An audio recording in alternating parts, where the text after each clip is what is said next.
Hi, this is my third video. Again, remember, we are working on uh, or thinking about writing this paper. Can philosophy get us to heaven? At least in terms of what St. Thomas would say. And like I remember, I was reminding you in Boethius, let's talk about first what happiness is not, and then what happiness is. The same sort of thing happens with St. Thomas. We just talked about what happiness is not. You might remember that slide. So the next section talks about what happiness is.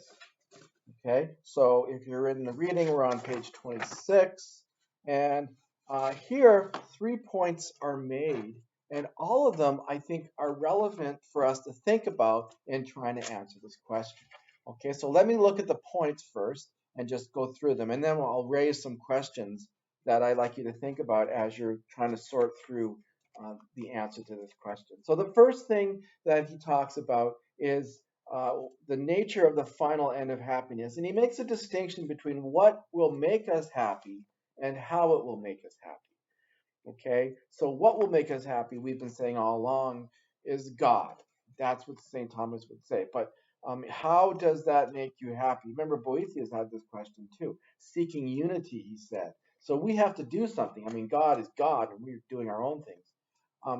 For St. Thomas, happiness will be enjoyed in something that he calls the beatific vision, which is kind of a heavenly form of contemplation. It's knowing God in a very deep, immediate sort of way. Okay, and this connects into the reason why he says in the second point that we can only do that when after we're dead. Okay, we can't know God through our bodies. We have to do it differently. So the first point is that distinction between what makes us happy and how it makes us happy. The second point is another important and interesting distinction between complete versus incomplete happiness. So complete happiness would be that beatific vision. But this is an interesting point that St. Thomas says complete happiness is only gained after death. The interesting point is incomplete happiness on earth is possible. So there is a kind of happiness that people on earth can achieve. Okay. Third point, happiness is not speculative knowledge of the truth. Now, speculative, what does that mean? Theoretical knowledge. This is the kind of thing that philosophers are trying to achieve. Speculative knowledge. We want to understand the truth about things and why it's the truth. Get out of the cave, as Plato would say. Here's a quote. The quote's on page 27.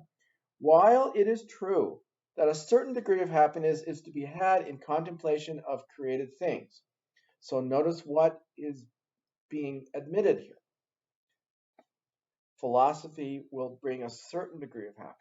In the final analysis, that kind of contemplation, even though the creatures we may be contemplating are angels, so take the highest case, is not in itself going to put us on the road to that true happiness, which is our final end. In other words, it is not enough that we devote ourselves to the pursuit of truth.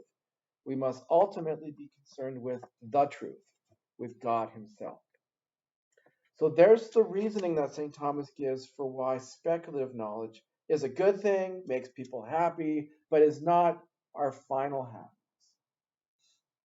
Okay, now how does this help or hurt our ideas here? Well, it gives us at least three things to think about. And right here. Okay, so this raises a few questions. So the first question, because philosophy is a kind of contemplation of the truth, at least once the philosopher has figured out what is true, is the beatific vision going to be kind of like philosophy in heaven? And saying, giving an answer to that might give an answer to this other question. So maybe philosophy is a kind of beatitude. It's just beatitude in a different place. Second question, could philosophy on earth be this incomplete happiness that St. Thomas says is possible? And that might be another way to answer the question. Finally, could philosophy be more than just knowing speculative truths, so that it might be in some way concerned with the truth? Okay, now this I think is more relevant than you might suspect, because philosophy, at least in Plato's mind, in Socrates' mind, is not just knowing the truth, but it's a way of life. It's concerned with becoming a certain kind of person and loving the truth. Okay, so if we're just thinking about philosophy as a bunch of people who are learning some truths, I mean, that could be any academic. But if you think about philosophy, maybe the way Plato puts it, it's not just knowing the truth, but it's loving wisdom. Okay, so yeah, again, I can think of lots of ways I might want to take that if I was writing this paper. So I'm going to stop there and let that kind of ruminate a little bit in your own minds.